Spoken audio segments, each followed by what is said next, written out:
Aujourd'hui, je voudrais vous parler et vous montrer une série de documents qui sont liés à la toute première période d'existence des bunkers 1 et 2 à Auschwitz-Birkenau. Donc je voudrais vraiment revenir aux prémices de la création. Au niveau du musée, moi-même et M. Patochek et toute une série d'autres intervenants avons pensé qu'il serait probablement judicieux, pour ne pas dire intéressant, d'avoir un ensemble de documents complets par rapport à l'existence des Sonderkommando, et ce depuis le début, depuis les prémices, tout simplement parce qu'il y a malheureusement un manque de sources d'informations par rapport aux bunkers 1 et 2. Il y a malheureusement peu de témoignages disponibles, notamment en ce qui concerne les débuts de la période de 1942. Nous avons très peu de témoignages par rapport aux Sonderkommando, puisque les membres de ces commandos ont été tués en décembre. Nous avons peu de témoignages de Juifs qui ont travaillé dans ces Sonderkommando, du moins jusqu'au mois de décembre. Nous avons pensé qu'il pourrait être intéressant d'établir des comparaisons, des comparatifs entre ces différents témoignages et revenir également sur les témoignages des plus anciens historiens d'Auschwitz, Danuta Schaff et autres collègues. Ceci nous a permis de compiler une série de documents qui se composent grosso modo de quelques 80 textes ou éléments qui n'ont pas été publiés, en tout cas qui n'ont pas été publiés encore à ce jour en Pologne. Alors, je voudrais tout d'abord commencer avec la toute première phase de massacre perpétrée à Auschwitz. Alors, nous avons toute une série de témoignages qui ont été récoltés il y a plusieurs années. Nous avons également un témoignage de Danuta Schaff par rapport aux dates de ces premiers massacres qui se seraient déroulés pour la première fois aux alentours du 3 décembre 1941. Alors, il faut savoir que Mme Schaff a trouvé des lacunes et des périodes creuses au niveau des calendriers qui ont été établis au niveau du bunker, au niveau des prisonniers séquestrés dans cet endroit. Mais quoi qu'il en soit, elle a pu établir que dans les premiers jours, il y a eu donc au niveau de ce bunker, même s'il n'y avait pas eu véritablement d'admission au niveau de la prison de ce camp pendant cette période. Et donc cette interruption probablement été causée par toute une série de tests qui ont dû être menés à bien. Alors, quoi d'autre? Nous avons également des sources plus contemporaines. Nous avons toute une série de témoignages de personnes qui étaient sur le terrain, toute une série de messages qui ont été envoyés par la résistance, par toute une série de personnes informées de ce qui se passait au niveau de Auschwitz-Birkenau. Et nous avons également toute une série de comptes rendus. Vous n'entendez pas fort assez, c'est ça? Ah oui, plus fort, pardon, excusez-moi. Donc, comme je vous le disais, nous avons un premier compte rendu de ce qui s'est produit à Varsovie, de massacre par gaz à Varsovie au mois d'octobre 1941. Ensuite, nous avons d'autres informations qui sont disponibles, d'informations sous forme de communiqués de presse qui devaient être utilisés par la presse, disons, souterraine, si je peux m'exprimer ainsi, au niveau de la Pologne. Là, nous avons des détails plus précis qui sont mis à notre disposition. Donc, on parle ici de prisonniers de guerre soviétiques, mais il faut savoir qu'il y avait également toute une série de ces prisonniers qui ont été amenés à Auschwitz et qui ont été tués. Donc, on parle également de 250 Polonais. Mais nous avons également d'autres sources d'informations qui ont été identifiées, des courriers privés qui ont été envoyés des camps par les prisonniers, donc des témoins directs, courrier adressé à leur famille. Et dans ce courrier que vous pouvez voir apparaître ici à l'écran, nous avons une description de ces massacres. Donc c'est un texte qui remonte aux alentours du 15 septembre 1941. Donc ceci se serait produit 2 semaines avant le 15 septembre 1941, donc plus ou moins au début du mois de septembre 1941, ce qui corrobore le premier élément que j'ai présenté. Et là, nous avons une description relativement sommaire de ces tueries dans un autre courrier qui est très émouvant. D'ailleurs, une lettre très émouvante qui a été adressée à la famille d'un prisonnier par rapport au processus de tuerie. On y décrit donc le processus de massacre, le fait qu'on ait conduit ces prisonniers de guerre vers le baraquement 11, et on décrit par le menu le processus qui s'est déroulé. Alors, d'autres éléments tout aussi importants, nous avons ici un document allemand où nous pouvons voir apparaître d'ailleurs une date, le 25 septembre 1941, et nous avons toute une série d'informations. C'est en fait un bon de commande, en quelque sorte, pour l'atelier du camp. Donc, c'est une commande qui porte sur des dispositifs pour les chambres à gaz, donc dans un bâtiment qui était le bâtiment 11, qui était proche du crématorium numéro 1. Donc c'est probablement une référence ici à toute une série d'éléments qui sont corroborés par ce qui a été dit par Rudolf Haus. Il est stipulé dans un témoignage qu'après les premiers tests opérés sur des prisonniers de guerre, une autre série de massacres aurait dû avoir lieu dans une partie du bunker. Donc proche du bâtiment se trouvait le crématorium. Et il semblerait que, visiblement, ceci se soit déroulé immédiatement après le fait que ces dispositifs aient été préparés, aient été installés dans le bunker concerné. Un autre compte-rendu, un autre rapport du mouvement de la résistance fait état de 500 prisonniers qui auraient été empoisonnés par gaz dans un bunker de béton. Donc on ne parle pas ici d'une cave du bunker numéro 1, mais on parle d'un bunker distinct de béton, et plus que probablement ces personnes ont dû être tuées dans le crématorium numéro 1 d'Auschwitz. En ce qui concerne toujours le bunker numéro 1 de Birkenau, on constate qu'il y a toute une série d'autres déclarations, notamment celle de Danuta Czech, et il faut agir bien entendu avec toute la prudence qui s'impose par rapport à cet ouvrage de Danuta Czech, puisque certaines des déclarations, des témoignages récoltés reportent sur une compréhension, disons, assez générale des faits liés à l'histoire même des camps, puisque c'était le début des opérations de massacre à Birkenau. Et dans son calendrier chronique d'Auschwitz, elle note une date, à savoir le 20 mars 1942, ou aux alentours du 20 mars 1942. Elle a probablement exploité les témoignages de Rudolf Haus, qui dit que les premières chambres à gaz ont commencé à fonctionner au début du printemps. Donc c'est probablement aux alentours du 20 ou 21 mars, puisque c'est à cette date que l'on peut situer ces différents éléments. En ce qui concerne la confirmation éventuelle des propos de Danuta Czech par le biais d'autres sources, eh bien on peut premièrement, pour confirmer cela, se tourner vers un diagramme qui représente les différentes températures prélevées ou notées à Cracovie au niveau de l'automne 41 et début d'année 1942. Et là, on peut constater qu'à la fin du mois de mars, les températures étaient beaucoup plus élevées, ou étaient plus élevées que les 0 degrés centigrades. Il faut savoir que le fait de creuser les fosses communes à Birkenau n'aurait probablement pas pu être possible, eu égard aux températures qui prévalaient à l'époque. C'est pour cela que ce type d'opération ne pouvait pas avoir eu lieu.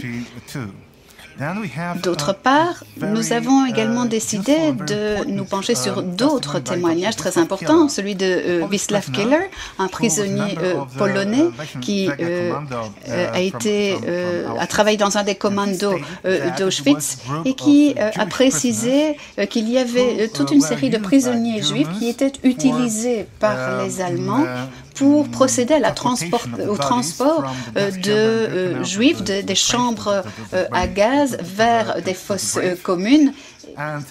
Et après l'accomplissement de ce travail, ces personnes étaient généralement tuées par le biais d'une injection mortelle.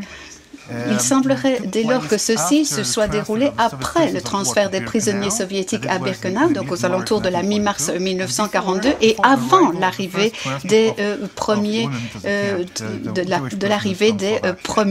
juifs. Donc ce qui veut dire qu'il y a un laps de temps de plus ou moins 10 jours qui s'est écoulé. Ici, nous avons un autre document qui atteste de l'organisation de ces transports et de l'arrivée de ces premières femmes slovaques, puisque c'était d'elles dont il s'agissait, à Birkenau. Nous avons également un autre témoignage de Stanisław Chybinski, un autre prisonnier, qui a rédigé un rapport par rapport à toute une série d'expériences menées à bien dans le camp et qui donne plus ou moins les mêmes dates, ce qui pourrait corroborer le tout. On parle ici du début des travaux de construction de la première partie du camp de Birkenau, donc plus ou moins aux alentours du mois de mars 1942. Nous avons également d'autres éléments, une date plus précise qui nous est proposée par Władysław Wieczorek, déserteur de l'armée allemande et qui a été prisonnier à Auschwitz et dont les noms figuraient sur certaines listes de prisonniers. Et on peut dire que quelques jours plus tard, après leur libération d'Auschwitz, il y a des témoignages qui ont été donnés et dans de nombreux cas, immédiatement après avoir déserté de l'armée, certains d'entre eux ont pu répondre à des questions qui ont été posées par des officiers américains et britanniques et sur base de ces témoignages récoltés en 1944 que des dates ont pu être obtenues. Alors je ne sais pas si cette date du 23 mars 1942 est crédible, elle n'est pas entièrement crédible quoi qu'il en soit, mais quoi qu'il en soit, on se situe toujours dans cette période, ce laps de temps de 10 jours auquel j'ai fait allusion il y a quelques instants. Ensuite, nous avons un autre document qui a pour objectif ici de commander des dispositifs pour ouvrir des fenêtres. C'est un document qui date du 27 mars 1942, comme vous pouvez le constater. Et si nous supposons que cette date donnée par M. Wieczorek est effectivement une date correcte, ceci pourrait être le résultat des premières expériences qui auraient été menées à bien au niveau Odegard, qui était responsable de ces opérations de gazification. Et il serait probablement judicieux de pouvoir disposer de ces systèmes pour ouvrir justement les fenêtres des chambres à gaz.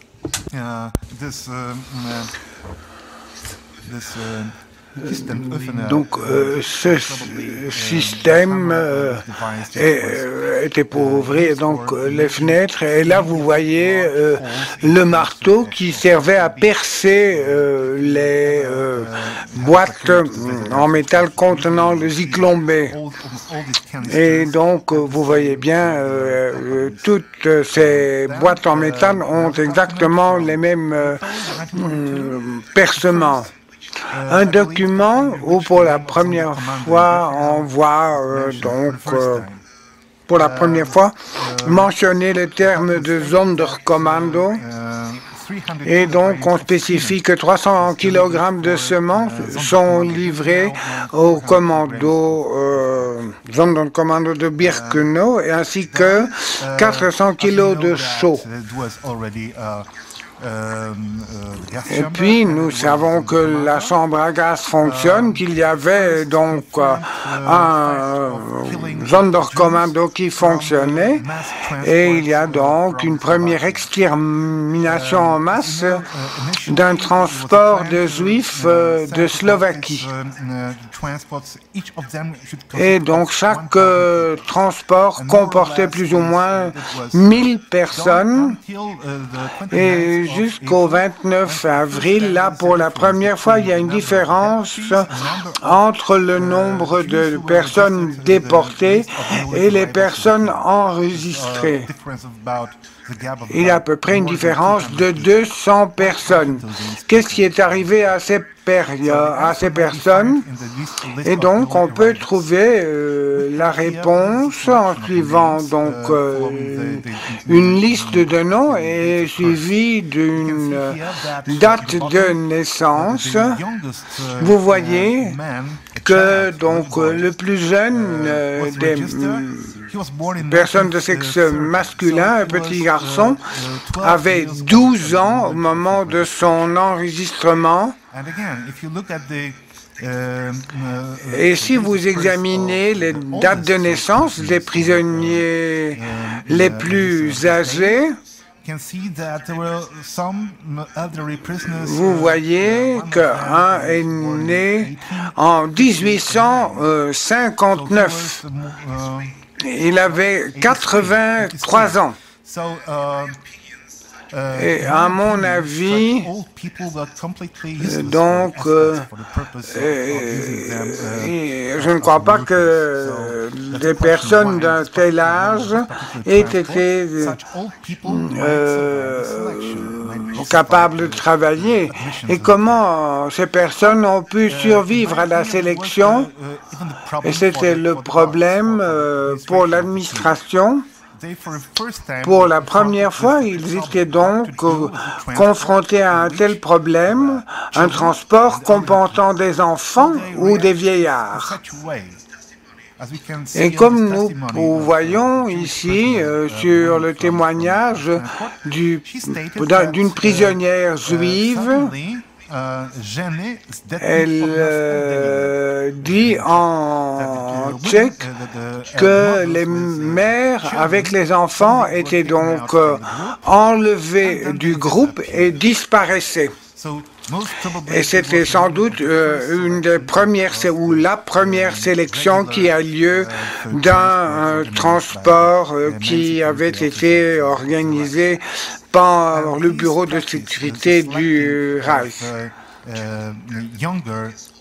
Et donc, le fait que les enfants sous de l'âge de 12 ans étaient automatiquement assassinés, cela a été confirmé par la résistance polonaise.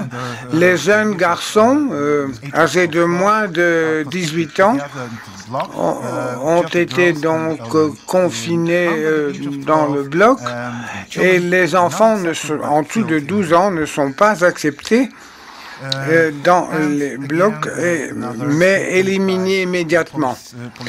Une autre déclaration d'un prisonnier polonais, comme quoi les enfants juifs ont été assassinés au mois de juin 1942 sans donc la moindre commisération. Et puis il y a des transports provenant de Slovaquie, puis de France, puis des Pays-Bas. Et donc, quand il s'agissait de juifs polonais, là, il n'y avait aucune sélection. Ils étaient tous gazés. On n'a pas de confirmation dans les archives d'Auschwitz même, mais il y a un document important de l'administration des ghettos.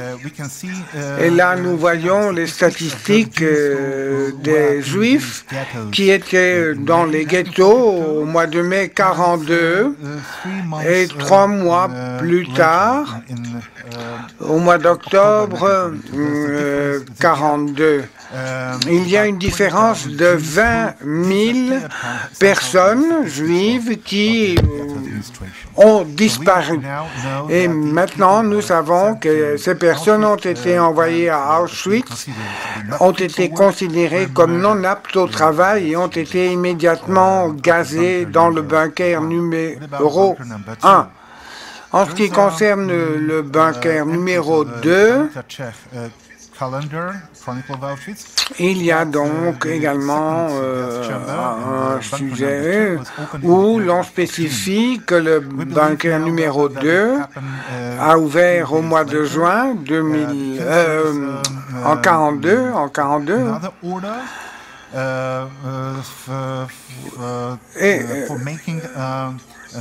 Il a fallu donc installer les portes des chambres à gaz à Birkenau. Et là, on mentionne la date début juillet, donc quelques jours plus tard. Et pour la première fois, il y a un ordre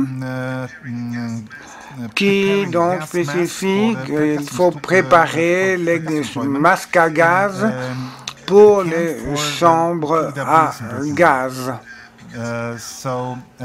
Parce que nous savons que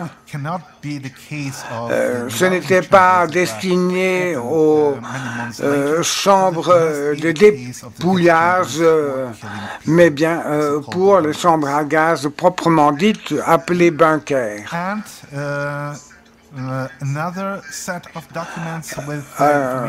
D'autres documents qui concernent l'incinération, le début de l'incinération des cadavres provenant des anciennes fosses communes. On croyait que c'était début septembre. Maintenant, nous savons que cela doit se situer au 18-20 du mois d'août. Parce que là, on voit qu'un groupe de prisonniers de droit commun ont été envoyés au Sonderkommando pour creuser les fosses à foyer pour donc incinérer les cadavres déterrés. Il y a ici une carte de travail, Arbeitskarte, une fiche de travail qui spécifie le travail effectué, donc notamment l'installation d'un câble électrique de manière à pouvoir allumer les fosses à incinération.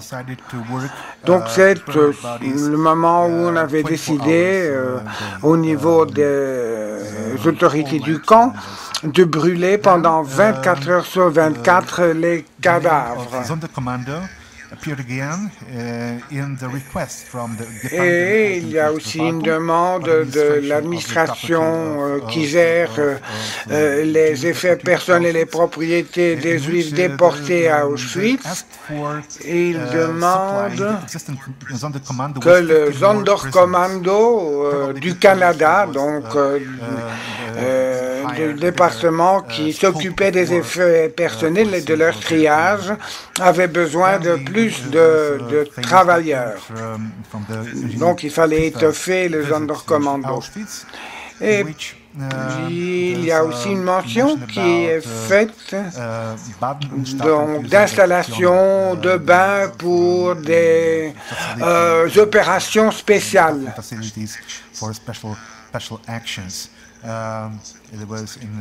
Également au mois d'août 1942. Et puis donc la demande d'envoyer davantage de rails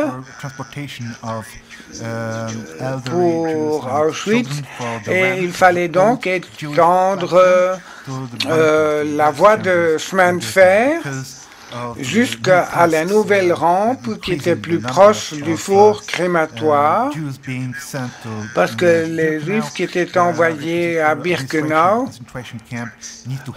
là il fallait donc plus de voies pour pouvoir recevoir les transports ferroviaires. Et donc le commandant va visiter Auschwitz et il donne une description de la voie suivie pendant son inspection. Il a d'abord pris déjeuner dans la maison de la Waffen-SS, puis il est allé à la gare. Il est allé visiter le camp de concentration et l'abattoir. Puis il est allé voir donc le camp de concentration, le Stammlager, comme on dit. Donc également le lavoir, la buanderie. Et alors le Bauhof, là c'est plus intéressant, où on fabriquait des éléments en bois, des châssis de fenêtres et autres. Et puis donc les installations pour l'action Reinhardt. C'était le Canada numéro 1.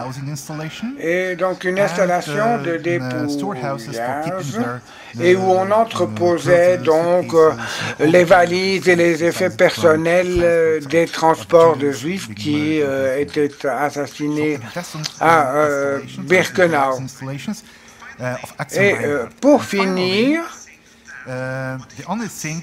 la seule chose qu'il a vue à Birkenau,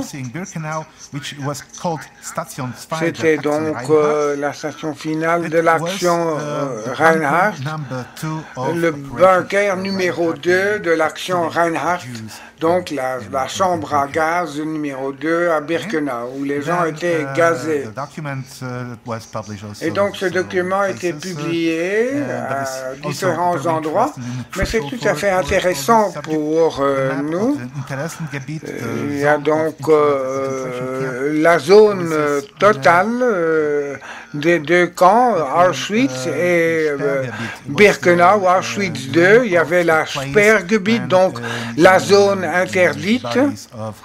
Et c'était aussi donc les endroits où les corps de personnes assassinées dans les chambres à gaz étaient enterrés jusqu'en 1943.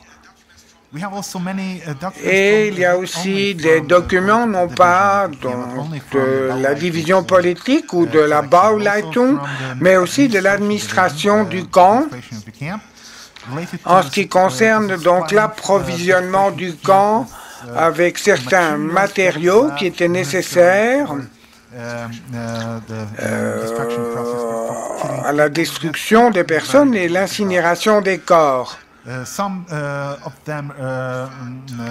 Et donc certains de ces documents font référence à la période où il n'existait que la vieille chambre à gaz de 40-41 et puis au mois de juillet 41 il y a un report sur les fournitures de coke qui étaient utilisées au four crématoire.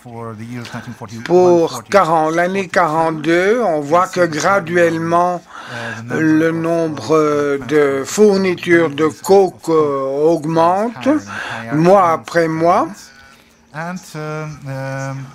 Et puis, on voit également sur le graphique que les fournitures de coke s'accroissent entre 2 et 3 tonnes tous les jours. Et en ce qui concerne donc les fournitures de coke à Birkenau, il y a beaucoup de lacunes dans les chiffres, mais il est clair que la consommation de coke était bien plus élevée à Birkenau. En général, il fallait 10 tonnes.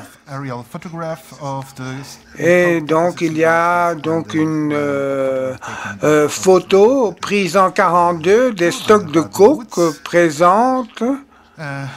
Il me reste combien de temps?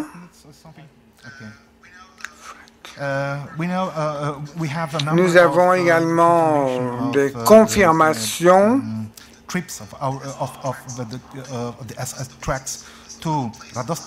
à propos donc de l'extension des voies ferrées, notamment dans les forêts, et donc c'était pour aller chercher du bois par voie de chemin de fer pour donc accélérer la combustion des corps brûlés.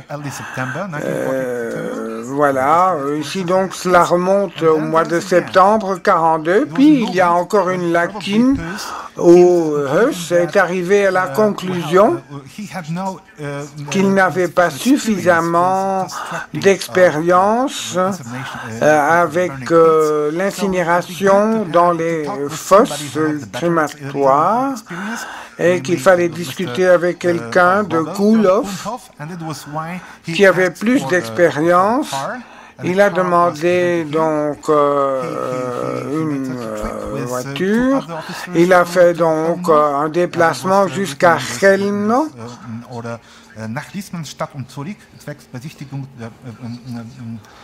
pour donc visiter la station expérimentale de l'opération Reinhardt pour installer des fours crématoires de campagne. Et puis, donc, à son retour à Auschwitz, nous voyons que donc les voies ferrées du camp sont prolongées jusque dans les bois pour amener du bois à brûler. Il y a aussi donc des documents retrouvés dans les archives qui traitent des Sonderkommandos. Une note qui mentionne l'existence de 2 Sonderkommandos à Auschwitz. Et donc, un des Sonderkommando était chargé de l'incinération des corps du bunker numéro 1. Et le Sonderkommando numéro 2 est également mentionné pendant l'été 42. On demande également 2 gardes supplémentaires pour le Sonderkommando. Et puis, on demande des dentistes pour les Sonderaktionen, les actions particulières. En 43, un autre document qui date du mois de février 43 aussi pour un Sonderkommando.